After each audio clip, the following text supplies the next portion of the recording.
Right, good afternoon everyone. Thank you very much for coming to this. Well, hopefully it won't be quite as boring as IT often is. Just a quick one though, in terms of ransomware, just want to make sure, has everyone used a computer before? You all understand, you've used one, excellent. Anyone else ever used a computer? How about one that's on the internet? Starts with www. Right, excellent. So, ransomware. It's one of our absolute passions, but who am I and why should I be here talking to you? So I'm Giles, so I started Syn-Star back in 2002, and believe it or not, we were more mobile phones, DVDs, things like that. So here we go. We literally we had a Blockbusters opposite that was our biggest competitor. So we know all about how businesses change and evolve. Anyway, fast forward, within the next 5 years of this picture, we then started doing more IT. And within 5 years of that, we soon realised that actually cybersecurity was the biggest threat and the biggest game changer for people's businesses. So it is the #1 risk for any manufacturing business within the UK or globally. It's the silent killer. You're better off to just leave the door open in the premises. There's more chance of you getting a cyber attack than there is someone actually coming in and trying to rob the place. So today, I just want to try and tell you a few different stories, a few real-world lessons that we've learned along the way, and I will be doing Q&A at the end. So if you do have any questions, chuck your hand up in about 10, 15 minutes. So my first story. Basically, what I want to do is the stories that I'm going to tell you are things that you might not think of, but they could be security gaps that you've currently got in your businesses. So the first one I want to talk about is the casino in Las Vegas that was hacked. So does everyone know what IoT means? You might not know what it means, but you've all got something that's IoT. IoT is just Internet of Things. It basically means any device that's connected to the internet, that is lumped into what IoT is. So anything at all. And in this case, it was the casino's thermostat. So they had a thermostat, they had a giant fish tank in the casino. They had a thermostat that was connected to an app and the internet, and then all it would do is it was just there to read the temperatures. That was it, nice and simple. Anyway, they were victims of a ransomware attack that cost over $50 million because someone hacked into the app that controlled the thermostat, and then from there they were then able to hack into their main database and all their systems. So again, a really small thing, and this happens all the time in companies. You know, you've got Secret Santa and someone buys a mug warmer that's got a USB port on it, and then actually you can then connect it so it starts to warm up at 8 in the morning or whatever. All of those things are potential security risks. Because if you think about some of these things that you buy on eBay for about, I don't know, £3 and you know, it turns up a month later from China, you're then downloading an app, you don't know who it's from, you don't know how secure it is, but if that's on your devices and connected, that is a potential security risk. Right, the next one, daisy chain effect. This one is the scariest by far. So, imagine a scenario, you and your business, you deal with multiple suppliers and customers. Someone hacks into you, but they only do some kind of malware or something where effectively they're just hooking onto your emails, for example. You then send out an email to your supplier, and that then gets them some kind of cyber attack, whether it's ransomware or a virus or anything like that. It then takes them out, but that supplier has got cyber insurance. So the way it will work is the cyber insurance company will look at that supplier and go, was it your fault? And if that supplier says, well, you know, we were training our staff, we've got good devices that are up to date, all of those sorts of things, that insurance company will pay them and say it wasn't your fault, you took adequate steps. The next thing they'll do is they'll go, right, let's find out where this came from. And they will do a trace and they will find out that it come from your network. That cyber insurance company is going to come after you. And it's happening more and more. Now, the only way you can actually stay on the right side of it is you need to show and demonstrate that this was bad luck on our behalf. It's exactly the same with, imagine you've got a car And when you take it for an MOT every year, for example, but the onus is on you to keep it safe and secure. If you have a crash, the first thing they do is say, well, were the tyres good? Did the brakes need to be replaced? All of those. And if you're found liable, the insurance wouldn't pay or you go to jail. Exactly the same when it comes to cyber insurance and who's at risk. So you've just got to be really careful with the daisy chain effect, because it is happening more and more. And then my final little story is the invoice. This is, it's genius what some of these people do. This is actually one of the biggest forms of fraud. So essentially, the way that this works is company has an IT, has their IT infrastructure, and they've got an accounting package. Someone hacks into them and they just sit there, and it just buries within the device, and it sits there and it's got what's called a keystroke logger on it. So everything that person's doing, it just records. So it will know which websites it goes on, then the password that it does and things like that. But anyway, it just sits there and it just records all of this information. Then at some point, it then logs into their accounts package, and all it does is it changes the sort code and account number on the invoice template. And then it logs back out and it deletes itself. Now, the problem with this is that then what happens is in a month or two's time, when that supplier then says, well, this person hasn't paid us, they then call them and say, oh, you haven't paid us? Yes, I have. I've paid the bank details that are on your invoice. Legally, the supplier has done exactly what they were supposed to do, and the onus falls back on the person that was hacked and their invoice. And the problem is with these types of scenarios is there's no insurance for it. There's no way of getting it back. So that's just, as I say, it's amazing some of the different ways that these cyber criminals and the hackers will do it. Because of course, all they do is they just spin up a new bank account, they'll get paid for whatever, and then they just close it and move on to the next. And they're doing this in bulk, especially with AI. AI has massively increased all of these sorts of things because it's not a person that's doing it. It's a, whether you call it a computer or a bot or whatever, it's an automated system that's just going to try and get into everything.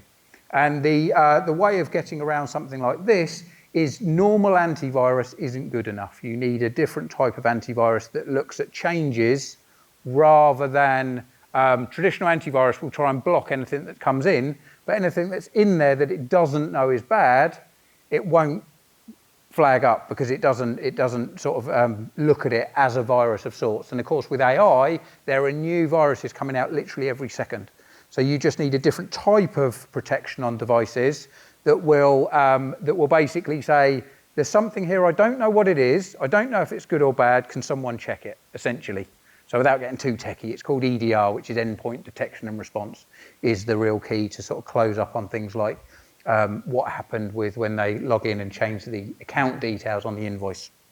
So as we move on, my main advice is whenever it comes to your IT, you just need to make sure that you are avoiding a single point of failure. So single points of failure are just things like, if you've got, let's say, a specific machine. We work a lot with legacy machines. So, you might have some machinery that's 10 years old, but it works perfectly well, but it's got an old machine connected to it that's now out of date. For that would be a single point of failure, so you just need to work around that. So again, there's lots of different scenarios. I'm not going to go into it today. We do have a stand, so again, you can come and talk to me about that. But we say avoid single points of failure. They're going to be your biggest thing. And then the next thing is your biggest risk is your people. Human risk. Over 80%, it's a tie in between 80 to 90% of all cyber attacks, any failures, they happen due to human risk rather than hardware. So for example, these days, protecting your computers is pretty good, a pretty good standard. There's obviously various levels, but generally it's a pretty good standard. The issue you've got is your human risk. Your people just click on things that they didn't realise was bad. And that's how, as I say, 80 to 90% of all ransomware attacks, cyber attacks, the big Land Rover one, that was an accident, basically. It's just human risk. So But what you need to do is really be thinking about how do you turn that human risk into security. And that's when it all comes down to training your teams. But I'm not talking about put them in a room like this, train them for a day, and then they'll be cyber experts forever. It's about short, sharp training that will then, it's just giving them the knowledge. Because a lot of these things, people just don't understand. One of the things that I think it's called quishing, which is essentially, you're going around today, you're scanning all these QR codes, and you assume that the QR code is safe. What if you scan one of those QR codes that's been layered over a normal one, and then suddenly it's going to drop some kind of tracker or something on your phone, on your device, on your laptop? These are all real world things. Again, if you haven't trained anyone on that, they wouldn't know, would they? And this is what happens all the time of these different things. But you need to make sure that you're training your teams on this. But it's really quick, short, sharp training. Yeah, as I say, the main thing is it's never ever chastise any of your teams for doing anything accidentally. So if the worst thing that people do, and we see with employees, is they'll click on something will pop up or whatever happens. They go, oh my God, and they quickly close their machine and hopefully it's going to go away. It's not going to go away. What it's all to do with is educating your teams and saying, look, there are so many weird and wonderful things going on out there. There is a very, very high chance that people are going to be tricked and they're going to click something that they might, that they wouldn't normally have done, but they're under pressure, they've got a deadline, all of these sorts of things. And that's when these happen. So you've just got to make sure that people know if you click on anything that you're not sure of, report it straight away as quick as you can. That is the key. The worst thing people can do is click on something and then, as I say, try and hide it. There's just other things like, if someone tries to make an online payment and for whatever reason it looks like it's refreshed and then they add their details in again, there's a good chance that that's something dodgy going on. That's technical terms. Again, it's teaching them, look, if anything like that comes through and you're not sure of, close everything up, then manually go in and log in as you normally would, and then you're in a safer environment. Don't just use connected links and clicks that are within emails. If an Amazon email comes in and says, your card was declined, please click here to update your card details. If they've just bought something on Amazon, just say, right, don't use the link. Manually log into Amazon. If it is correct, it will tell you in there and then you update the details. Again, it's just small things like that that you really need to be teaching people. And often they'll go, oh my God, yeah, I didn't even think about that. And then they'll do it from then on. But again, it's about short, sharp training and educating them. It's not about putting them in a room like this and making them sort of learning everything about cybersecurity. It's about short, sharp training is what it's all about. So as we wrap up, we'll do Q&A if anyone's got any questions. You can book a Teams meeting with me if you've got any questions, if there's anything that you're unsure of. But also we are on stand F95, which effectively is pretty much in the middle to the left. As I say, we are here, all today, left over for tomorrow. Look us up on LinkedIn as well. And yeah, I think that's pretty much it for me. Any questions? Good stuff, sir. Yeah. Yeah. So for example, what we can offer is we would every single employee that you've got that's got an email address, every month they would receive a short video that's between kind of 5 or 10 minutes long, and you want them to watch every one that comes out. We've got a bank of about 100 different videos. If you wanted to do specific ones, but generally it's about that every month minimum, making sure that they watch a video. And it can be about using public Wi-Fi, it can be about using devices, it can be about email, lots of different things. The other thing as well that's really, really powerful, probably more powerful, is we also follow that with spoof testing. So what we do is we create an email that's, I don't know, for example, from Barclays Bank, and then we would send that out to the entire team, and you let them know that they are going to be spoof tested at least once a month. The reason is it's about bringing it front of mind. And that's why putting people in a room for a day and training them doesn't work. Because yes, you'll give them the knowledge. The problem is within about 6 to 8 weeks, they go back to old habits and they forget. Whereas with the spoof testing, everyone knows that it's coming. They don't know when, And we also do it random. So it's not like everyone gets it at the same time and says, oh, watch out for that email. We do it randomly. But again, it's not to chastise them. It's so that they know, oh, I know that there's a spoof email going to come to me at some point. I'm going to be extra vigilant all the time. And that's what you want. You just want people to second guess everything is the thing. And it doesn't get in the way of their working day then. As I say, it's not like you're taking them out of work. They can spend, you can give them that 5 minutes to watch the video and then the spoof. Good thing with the spoof one is if they click on it, then basically it comes up and says, this was a test and you failed. They have to do a quick quiz just to kind of show, that they're aware. So watch a little video, watch a quick quiz, and then they carry on with the rest of their day. But again, it's about making it front of mind is the main thing. Don't make it a kind of a naughty secret that you're going to be told off if you clicked on something. It's not about that. It's about saying, look, it's a horrible world. AI, one of the worst things with AI is that it has accelerated it. Because you imagine how quick you can create something on AI, where the hackers that have got 1,000 times more machines than you, they can create, different types of threats and viruses all the time. And normally you as the business create the protection around it. So the device, make sure they're all up to date and stuff like that. And then the final bit, which is your human risk, then it's just about educating them and just, it's okay for them to say, oh, actually, can you just check this email? Is it kosher? Things like that. So it's about putting in some good systems that will help them. And then secondly, it's about training them and not chastising them. That's the big one, really. So is that all right? Does that answer the question? Good stuff. Any other questions? Oh, yep, there we go. Hello. Hi there. You talked about cyber insurance. Yes. The fact that liability lies with the fact that without being secure enough. But is there like a minimum requirement for staff training?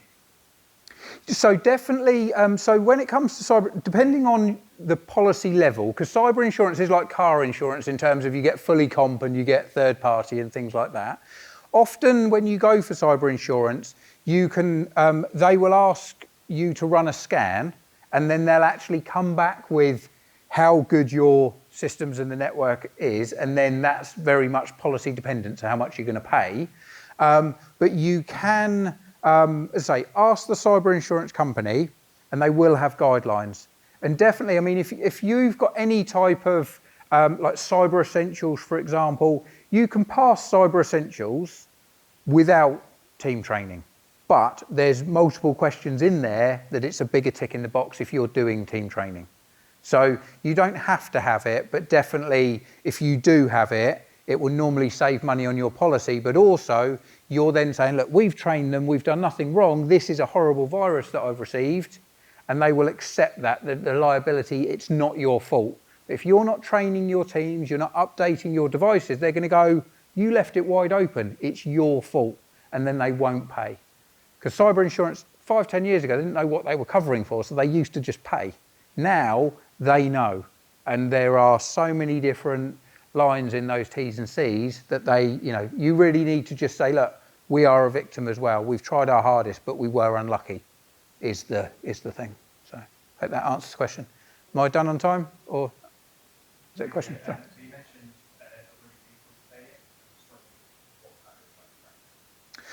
So, for example, there's loads and loads of different ones. I mean, again, what you really need to do as a business, as a top level, you need to have a full disaster recovery plan. But essentially, all it is, so let's say, for example, it can be anything. Chris is our handsome cameraman. So he's got 2 cameras. If you have one camera and the battery didn't run out, that's a single point of failure. So same with your IT in terms of if you've got a lot of contracts that are based around, say, where you need to do a CAD drawing and you need a big chunky machine to run that CAD drawing, and you've only got one CAD machine, if the CAD machine fails, that's a single point of failure. Now, if your SLAs on creating those drawings is 2 weeks, then you'd probably say, well, actually, we'll be able to get a new machine in and it'll be fine. But often with SLAs, you might have to get that drawing back within 8 hours. Well, then in which case, that's a single point of failure. So all you need to look at is worst case scenarios for a lot of the hardware, and then assess, is it okay? But what I would say is when it comes to, say, being hacked and backups and stuff like that, it's really looking at what's really important that you never want to lose. Because don't ever think about cyber attacks as it will never happen. You've got to position yourself as, we will get hacked, we don't know when, but if that does happen, is there an air gap between all of our network? Air gap basically means if you've got a device and you've got a cloud backup that's constantly backing it up, let's say every hour, well, if that gets an encryption virus... This is a reminder that there are more catering facilities available in our catering village located on the far right-hand side of the hall. Thank you. Yeah, so the air gap in terms of, so if it's constantly syncing the backup, if you get an encryption virus, which is a horrible one that spreads to lots of machines, it will spread to the backup. So that's a failure there.